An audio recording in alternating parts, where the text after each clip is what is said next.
بس آپ نے میرے بچے کا بہت خیال رکھنا ہے، صفدر صاحب نے ایک نظر اپنے 20 سالہ بیٹے پر ڈالتے ہوئے کہا، جس کی نظریں مسلسل اشال کے چہرے کا طواف کر رہی تھی۔ اشال کو اس شخص سے سخت الجھن ہو رہی تھی۔ اگر اسٹیشن کے اسے بھاری رقم نہ مل رہی ہوتی تو واقعی یہاں سے جانے میں 1 سیکنڈ بھی نہ لگاتی، مگر مسئلہ یہ تھا کہ ابھی اسے پیسوں کی ضرورت تھی۔ صفدر صاحب کی ساری باتیں تحمل سے سننے کے بعد اس نے اپنے آپ کو کمپوز کیا اور اپنے پروفیشنل انداز میں مسکراتے ہوئے بولی، سر وہ میں آپ کی ساری باتیں سمجھ گئی ہوں، لیکن کیا مجھے بچے سے ملوا سکتے ہیں؟ اسے بتایا گیا کہ اس نے کالج کے اسٹوڈنٹ کو پڑھانا ہے۔ اس کے مطابق اسٹوڈنٹ کی عمر کوئی 15-16 سال کے قریب تھی۔ اس کی بات سن کر صفدر صاحب صدمے میں چلے گئے اور پھر بے اختیار انہوں نے اپنے ثبوت پر ایک نظر ڈالی اور آنکھیں چھوٹی چھوٹی کر کے اسے گھورنے لگے۔ واقعی کسی بھی اینگل سے بچہ نہیں لگ رہا تھا، بلکہ ایک جوان مرد معلوم ہو رہا تھا۔ جی میں اپنے بیٹے اسفند کی بات کر رہا ہوں۔ جب انہوں نے اسفند کی طرف اشارہ کیا تو اشال کو لگا کہ وہ اس کے ساتھ مذاق کر رہے ہیں، اور ادھر اسفند نے بھی بھرپور مسکراہٹ سے اشال کو نوازا تو وہ بے چینی سے پہلو بدل کر رہ گئی، کیونکہ وہ ایک مرد معلوم ہو رہا تھا اور پھر اس کی گہری نظریں اشال کو اپنے وجود کے آر پار محسوس ہو رہی تھیں۔ صفدر صاحب بھی تھوڑے شرمندہ ہو گئے اور اپنے بیٹے کو کھا جانے والی نظروں سے گھورنے لگے۔ یہ سب اسفند کی نالائقی کا نتیجہ تھا۔ اگر 5 سال پہلے وہ کالج میں ایڈمیشن لے لیتا تو آج شاید انہیں یہ دن نہ دیکھنا پڑتا، لیکن تب تو اسفند صاحب کے ذہن پر دنیا گھومنے کا بھوت سوار تھا۔ وہ اپنے بیٹے کا تعارف کروا کر وہاں سے جا چکے تھے اور اب اس کمرے میں صرف اشال اور اسفند موجود تھے۔ دیکھو، اگر تمہیں میرے پاس پڑھنا ہے تو سب سے پہلے تمہیں اپنی آنکھوں کو کنٹرول کرنا ہوگا۔ یہ سن کر اسفند اسے معصومانہ انداز میں دیکھنے لگا۔ میڈم وہ سب تو ٹھیک ہے، لیکن مجھے اتنا بتائیں کہ میری نظروں کا کیا قصور ہے؟ اس کا بچگانہ انداز اشال کو بہت ہی برا لگ رہا تھا۔ شٹ اپ، مجھ سے فضول باتیں نہ کرو اور جلدی سے بک کھولو۔ آج سے ہی میں تمہاری پراپر کلاسز اسٹارٹ کروں گی۔ اسے سلیبس کے بارے میں سمجھانے لگی تھی اور تھوڑی دیر کے بعد اسفند نے بایو کا چیپٹر ریپروڈکشن کھولا اور اشال کے سامنے لہراتے ہوئے اپنے مخصوص معصومانہ انداز میں بولا، اشال جی مجھے اس ٹاپک کی سمجھ نہیں آ رہی۔ پہلے تو اشال اس کے انداز مخاطب پر حیران ہوئی، پھر اسے سختی سے منع کرتے ہوئے بولی، دوبارہ مجھے میرے نام سے مت پکارنا، میں تمہاری میم ہوں۔ اسی نام سے پکارو گے تو تمہارے لیے بہتر رہے گا، ورنہ اگلی بار میں تمہیں سمجھاؤں گی نہیں بلکہ تمہارے بابا سے شکایت لگاؤں گی۔ شرم اور بے بسی کے مارے اس کے گال لال ہو رہے تھے، جبکہ اسفند بہت ہی دلچسپی سے اس کے چہرے پر پھیلے ہوئے ان رنگوں کو دیکھ رہا تھا۔ دل ہی دل میں سوچ رہا تھا کہ آخر کوئی عورت اس قدر حسین کیسے ہو سکتی ہے۔ اشال نے بایو کی کتاب کو غصے سے بند کیا اور اسے فزکس کے ٹاپک پڑھانے لگی، لیکن وہ پڑھنے کے بجائے مسلسل اشال کے چہرے کا طواف کیے جا رہا تھا۔ تقریباً 2 گھنٹے اس کے ساتھ دماغ کھپانے کے بعد جب اشال خان ولا سے باہر نکلی تو اس کی حالت خراب ہو رہی تھی۔ اسے اپنی زندگی میں بے تحاشا بدتمیز لوگ دیکھے تھے، لیکن اسفند کا لیول ہی الگ تھا۔ وہ دل ہی دل میں اس کو گالیوں سے نواز رہے تھے۔ خبیث انسان، پتہ نہیں یہ امیر سادے اپنے آپ کو سمجھتا کیا ہے، سالہ میرے بچوں کی عمر کا ہے۔ اشال نے غصے سے اونچی آواز میں بڑبڑاتے ہوئے کہا، ویسے میں اتنا بھی چھوٹا نہیں ہوں جتنا چھوٹا آپ مجھے سمجھ رہی ہیں، صرف 6 سال کا ہی تو فرق۔ یہ کہہ کر اسفند نے اس کا والٹ اس کی طرف بڑھایا اور مسکراتے ہوئے بولا، آپ یہ میرے گھر میں ہی چھوڑ کر آ گئی تھیں۔ آئی ایم سوری، میں نے آپ کا ID کارڈ چیک کیا ہے اور یقین مانے آپ کسی بھی اینگل سے مجھ سے بڑی نہیں لگتی۔ اس کے بالکل قریب جا کر رکا تو اشال بے اختیار 2 قدم پیچھے کی طرف ہٹی، جبکہ اسفند اس کی سانسوں کی تپش اپنے سینے پر محسوس کر کے بری طرح سے بے چین ہو گیا تھا۔ تم سے مجھے اسی چیز کی امید تھی۔ اشال نے غصے سے اس کے ہاتھوں سے اپنا والٹ لیا اور ایک بار پھر تیز تیز قدم اٹھانے لگی۔ وہ اس وقت بحریہ ٹاؤن فیز 2 میں کھڑی تھی۔ یہاں سے اسے بس ملنا مشکل ہی نہیں ناممکن تھا اور مین گیٹ سے نکلنے کے لیے کافی اچھا خاصا پیدل سفر کرنا تھا۔ یہ سوچ سوچ کر ہی اسے رونا آ رہا تھا کہ اسفند نے اسے پیشکش کی، ویسے اشال جی اگر آپ کہیں تو میں آپ کو آپ کے گھر ڈراپ کر سکتا ہوں، تو مجھ پر صرف ایک احسان کرو، اپنے گھر واپس چلے جا۔ وہ اسے غصے سے ڈانٹتی ہوئی تیز قدم اٹھاتے وہاں سے باہر نکل آئی۔ گھر پہنچ کر جب اس نے اپنے چچا کی بیٹی کو اس کے بارے میں بتایا تو نور اپنا ماتھا پکڑ کر رہ گئی۔ یار تم پاگل تو نہیں ہو گئی؟ اس طرح سے اس پر غصہ کرنے سے تمہیں کچھ بھی نہیں ملے گا۔ ہاں یہ ہو سکتا ہے کہ وہ تمہیں تمہاری نوکری سے نکال دیں، اتنی مشکل سے تو تمہیں اتنی اچھی ٹیوشن ملی ہے۔ نور کی باتیں سن کر اشال کا دماغ تیزی سے کام کرنے لگا۔ یہ تو اس نے سوچا ہی نہیں تھا کہ جس لڑکے کو مسلسل گالیوں سے نواز رہی ہے اسی کی وجہ سے اسے اچھے خاصے پیسے مل رہے تھے۔ اس نے اپنا سر دونوں ہاتھوں میں گرایا اور وہیں صوفے پر بیٹھ گئی۔ وہ چھوٹی سی تھی جب اس کے بابا کا انتقال ہو گیا۔ وہ اپنی بہن بھائیوں میں سب سے بڑی تھی، اسی لیے بچپن ہی سے اس کے کاندھوں پر ان کی دیکھ بھال کی ذمہ داری آ گئی تھی۔ جہاں تک اس کی امی جان کا سوال تھا تو وہ خود ایک بہت چھوٹے دل کی مالک تھی، ذرا ذرا سی بات پر پریشان ہو جاتی تھی۔ یہ تو سچ شکر تھا کہ ان کے چچا کا خاندان ان کے ساتھ ہی رہتا تھا، لیکن اکثر معاملات میں اس کے چچا بھی ان کے ساتھ پرایوں والا سلوک کر جاتے تھے، جیسا کہ ایک گھر میں ہونے کے باوجود بھی دونوں خاندانوں کو اپنے اپنے کچن تھے۔ روز اس کے چچا کے کچن سے اچھے اچھے کھانوں کی خوشبو آتی تھی، مگر مجال ہے جو وہ ان کے لیے ایک پلیٹ بھی بھجوا دیں۔ ادھر اشال کے گھر میں جب بھی کوئی اچھا کھانا بنتا تو فوزیہ بیگم اپنی مہربان دل کے ہاتھوں مجبور ہو کر فوراً ہی ایک بڑی سی پلیٹ بھجوا دیتی۔ اشال اور اس کے بہن بھائی ماتھا پیٹ کر رہ جاتے، لیکن فوزیہ بیگم کا صرف ایک ہی کہنا تھا کہ اگر کوئی ہمارے ساتھ برا کرے تو ضروری نہیں کہ ہم بھی اس کے ساتھ برا ہی کریں۔ جب بھی اشال اکثر ان کو کہتی تھی کہ آپ کی لاجک ان لوگوں کے لیے بہتر ہے جن کے اندر احساس نام کی چیز ہوتی ہے، ہمارے چچا اور چچی کے سینوں میں تو دل ہی نہیں ہے، انہیں کہاں کسی چیز کا احساس ہوگا۔ اتنے سارے اختلافات ہونے کے باوجود بھی اشال کی اپنی چچی کی بیٹی سے بنتی تھی، کیونکہ وہ ان لوگوں سے کافی حد تک الگ تھی، اور دوسرا اس کا چچا زاد ارسل خان تھا۔ اشال کو دیکھ کر ہی اس کی آنکھیں چمکنے لگتی تھیں، اور یہ بات اشال بہت اچھے طریقے سے جانتی تھی، مگر اسے یہ بھی معلوم تھا کہ ان دونوں کے درمیان کچھ بھی نہیں ہو سکتا۔ نور سے اپنے جلے ہوئے دل کے پھپولے پھوڑنے کے بعد وہ بچیوں کے ٹیسٹ چیک کر کے ارادے سے اپنے پورشن کی طرف جا رہی تھی، کیونکہ وہ ٹیوٹر ہونے کے ساتھ ساتھ کالج میں پروفیسر بھی تھی۔ اچانک اسے اپنے نام کی پکار سنائی تھی۔ اس نے پلٹ کر دیکھا تو وہاں پر ارسل خان اپنی بھرپور وجاہت لیے کھڑا تھا۔ بلیک کلر کی شرٹ میں اس کی چوڑی باڈی واضح ہو رہی تھی۔ اشال نے بے اختیار اس کے شانوں پر سے نگاہیں ہٹائیں۔ ارسل اس کے بالکل قریب جا کر رکا تو اشال فوراً پیچھے ہٹی۔ ارسل مزید اس کے 2 قدم نزدیک ہوا تو وہ جھنجھلاتے ہوئے بولی، یہ کیا بدتمیزی ہے، مجھ سے دور رہ کر بات کرو۔ اس کے اس انداز پر وہ کھل کر مسکرایا۔ عرصہ ہو گیا تھا تمہاری ڈانٹ سننے ہوئے، ویسے آج کل تم کہاں پر بیزی رہتی ہو؟ یہ سن کر اشال نے بے ساختہ اپنے سر کو جھٹکا اور تیکھے لہجے میں بولی، ہمیں پکا پکایا نہیں ملتا کیونکہ ہمارے سر پر باپ کا سایہ نہیں ہے، ہمیں خود ہی محنت کرنی پڑتی اور اسی چکر میں ہی مصروف رہتی ہوں۔ اس کا لہجہ زہر خون تھا جس کو محسوس کرتے ارسل نے مضبوطی سے اپنے لب بھینچے۔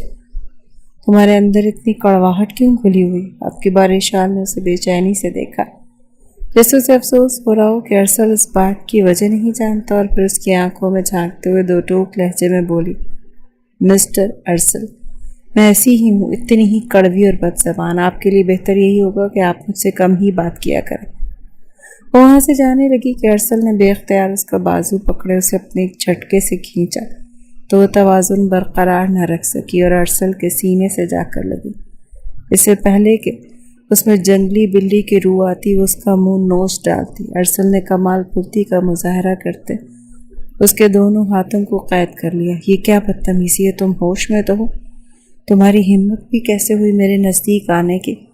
یہ سن کر وہ اس کے کانوں میں جھکا اور بھاری لہجے میں بولا، تم اچھے طریقے سے جانتی ہو کہ میں تم سے کس قدر شدید محبت کرتا ہوں اور تمہارا یہ رویہ برداشت نہیں کر سکتا، تو پھر کیوں ہر بار میرے دل کو تکلیف پہنچاتی ہو؟ اشال نے اپنی بھرپور قوت کے ساتھ ارسل کو پیچھے کی طرف دھکا دیا اور انگلی اٹھا کر اسے دھمکی آمیز لہجے میں بولی، تمہاری پہلی اور آخری غلطی تھی، اسی لیے میں معاف کر رہی ہوں۔ اگر دوبارہ تم نے میرے نزدیک آنے کی کوشش کی تو مجھ سے برا کوئی نہیں ہوگا۔ جہاں تک محبت کا سوال ہے تو مڈل کلاس لڑکیوں پر محبتیں حرام ہوتی ہیں، یہ آپ جیسے امیر زادوں کا شیوا ہے جو کہ آپ کو ہی مبارک ہو۔ وہ اپنا سر جھٹک کر لمبے ٹک بڑھتی ہوئی اپنے پورشن کی طرف چلی گئی، جبکہ ارسل کافی دیر تک اس کی پشت کو گھورتا رہا۔ ایسا نہیں تھا کہ اسے لڑکیوں کی کمی تھی، ایک زمانہ تھا جو اس پر مرتا تھا۔ اور اس کی وجاہت پر دل و جان سے قربان ہوتا تھا، لیکن ارسل کی نظریں صرف اور صرف اشال پر ہی جمی ہوئی تھی۔ اس نے گہری سانس خارج کی اور بے ساختہ اپنے بالوں میں ہاتھ پھیرا، جبکہ اشار اپنے آنسوں کو پیتی غصے سے اپنے کمرے میں داخل ہو گئی۔ یہ ذلیل انسان آخر اپنے آپ کو سمجھتا کیا نہ کہہ کر اس نے اپنا چہرہ دونوں ہاتھوں میں چھپا کر پھوٹ پھوٹ کر رونا شروع کر دیا۔ ایسا نہیں تھا کہ وہ ارسل سے نفرت کرتی تھی، وہ بھی اس سے محبت کرتی تھی، بلکہ شروع ہی سے وہ اسے چاہتی تھی۔ ارسل کی شخصیت اس قدر پرکشش تھی کہ اسے چاہنے سے کسی بھی وقت انکار نہیں کر سکتے تھے۔ دوسرا، وہ دونوں ایک ساتھ کھیل کود کر جوان ہوئے تھے اور ان دونوں کی عمروں میں بھی صرف 2 سال کا ہی فرق تھا۔ بچپن سے ہی ارسل کی سائڈ لیتا تھا، لیکن جیسے ہی اس نے جوانی کی دہلیز پر قدم رکھا، اس کی چچی نے اسے صاف باور کروا دیا کہ خبردار جو تم نے میرے بیٹے پر ڈورے ڈالنے کی کوشش کی، یہ خیال اپنے ذہن سے نکال دینا کہ تم جیسی 2 ٹکے کی لڑکی کو میں اپنی بہو بناؤں گی۔ میری بہو تو کسی اعلیٰ خاندان کی لڑکی بنے گی۔ ان باتوں نے اشال کے دل کو بری طرح سے توڑ دیا اور پھر اس کے جتنے بھی جذبات تھے اس نے اپنے دل میں دبا لیے، کیونکہ اس کے لیے عزت نفس سے بڑی اور کوئی چیز نہیں تھی۔ ابھی وہ بیڈ پر لیٹی اسی بارے میں سوچ رہی تھی کہ اچانک اس کا موبائل بجا۔ نمبر دیکھے بغیر اس نے موبائل کانوں سے لگایا تو دوسری طرف ایک بھاری مخصوص مردانہ آواز اس کے کانوں میں گونجی۔ وہ ہڑبڑا کر اپنی جگہ پر اٹھ بیٹھی۔ اس کا ارادہ سامنے والے کو گالیاں دینے کا تھا، لیکن جیسے ہی اس کے ذہن میں نور کی نصیحت گونجی تو اس نے اپنے آپ کو کمپوز کیا اور اپنے لہجے کو میٹھا بناتے ہوئے بولی، دیکھیں بیٹا اسون۔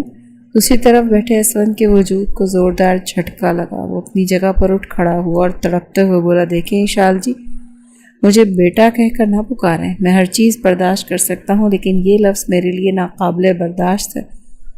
ادھر بیٹھی اشال نے بے چینی سے اپنی پیشانی کو مسلا۔ یہ واقعی ایک بہت بڑی غلطی تھی۔ اس بات کا اسے اب شدت سے احساس ہو چکا تھا۔ ٹھیک ہے اسون، مجھے بتاؤ کیا مسئلہ ہے؟ اس نے مصلحانہ انداز میں بات کرنے کی کوشش کی۔ ادھر موجود اسون کے دل میں شدت سے یہ خیال آیا کہ اسے کہہ ڈالے کہ اسے اشال کی یاد آ رہی ہے اور وہ اسے تھوڑی دیر بات کرنا چاہتا ہے اور اس کی آواز سننا چاہتا ہے، مگر اسے معلوم تھا کہ یہ سب کچھ کہنے پر نہ صرف اسے جوتے پڑیں گے بلکہ اشال اسے ٹیوشن پڑھانا بھی چھوڑ دے گی۔ اپنے جذبات پر بمشکل قابو پاتے ہوئے ٹھہرے ہوئے لہجے میں بولا، مجھے فزکس کے ایک ٹاپک کی سمجھ نہیں آ رہی، کیا آپ مجھے وہ سمجھا سکتے ہیں؟ اس کا لہجہ خمار بھرا تھا جسے اشال اچھے طریقے سے محسوس کیا، لیکن وہ جانتی تھی کہ اس عمر میں سب بچے ایسے ہی ہوتے ہیں۔ اس کا حق بنتا تھا کہ وہ انہیں لائن پر لائے اور انہیں ان کی اوقات یاد رکھے۔ اشال نے نیند سے بوجھل ہوتی آنکھوں کے باوجود بھی اسے فزکس کے کانسیپٹ کلیئر کروائے اور پھر اگلے کچھ ہی لمحوں میں وہیں لیٹے لیٹے نیند کی گہری وادیوں میں چلی گئی۔ اسون کو اسپیکر سے اس کے ہلکے ہلکے خراٹوں کی آوازیں آ رہی تھیں۔ کچھ ہی دیر کے بعد اس نے کال کاٹ دی اور گنگناتے ہوئے اپنے کمرے سے باہر نکل گیا۔ میرے محبوب، میرے سنم، شکریہ، مہربانی کرم۔ اگلی صبح جب اشال کلاس روم میں پہنچی تو اچانک اسے اسون کی آواز سنائی دی۔ اس نے آنکھیں پھیلا کر چاروں طرف نظریں دوڑائیں تو اسون فرسٹ بینچ پر بیٹھا ہوا تھا۔ وائٹ کلر کی شرٹ میں اس کی مضبوط جسامت واضح ہو رہی تھی۔ وہ ان میں سب سے ہینڈسم لگ رہا تھا اور سب سے بڑا بھی۔ اشال نے مشکل سے اپنے غصے پر قابو پایا اور اس نے ٹھہرے ہوئے لہجے میں بولی، آپ یہاں پر کیا کر رہے ہیں اسون بیٹا؟ اسون کا تو حلق تک کڑوا ہو گیا تھا۔ میں نے اپنا یہاں پر ٹرانسفر کروا لیا، آج کے بعد میں اسی کالج میں پڑھا کروں گا۔ وہ اپنا سینہ اکڑا کر یوں بات کر رہا تھا جیسے اس نے کوئی بہت ہی بڑا فخریہ کام کیا، جبکہ اشال کو اب واقعی اس سے خطرہ محسوس ہونے لگا۔ فی الحال وہ اسے کچھ بھی نہیں کہہ سکتی تھی۔ جب وہ کلاس لے کر باہر نکلے تو اس کے پاؤں ایک باریک رسی کے ساتھ ٹکرایا اور اگلے ہی پل پانی کی بھری ہوئی بالٹی اس کے اوپر جا گری۔ اس نے سفید رنگ کے کپڑے پہن رکھے تھے جس کی وجہ سے کپڑے اس کے جسم کے ساتھ چپک گئے اور اس کے نشیب و فرازیاں ہونے لگے۔ شرمندگی اور غصے کے مارے اس کی آنکھوں میں آنسو آ گئے اور باقی اسٹوڈنٹس بھی کھلکھلا کر ہنسنے لگے۔ اگر لڑکیاں ہوتی تو زیادہ مسئلہ نہ ہوتا، پریشانی یہ تھی کہ وہ لڑکوں کی کلاس لے رہی تھی۔ اسون نے یہ منظر دیکھا تو فوراً اشال کی طرف بڑھا اور اگلے ہی پل وہ کلاس روم کا دروازہ ایک جھٹکے سے بند کر چکا تھا اور اشال کے بالکل سامنے جا کر کھڑا ہو گیا۔ آپ اپنے دوپٹے کو پھیلا کر اچھے طریقے سے کر لیں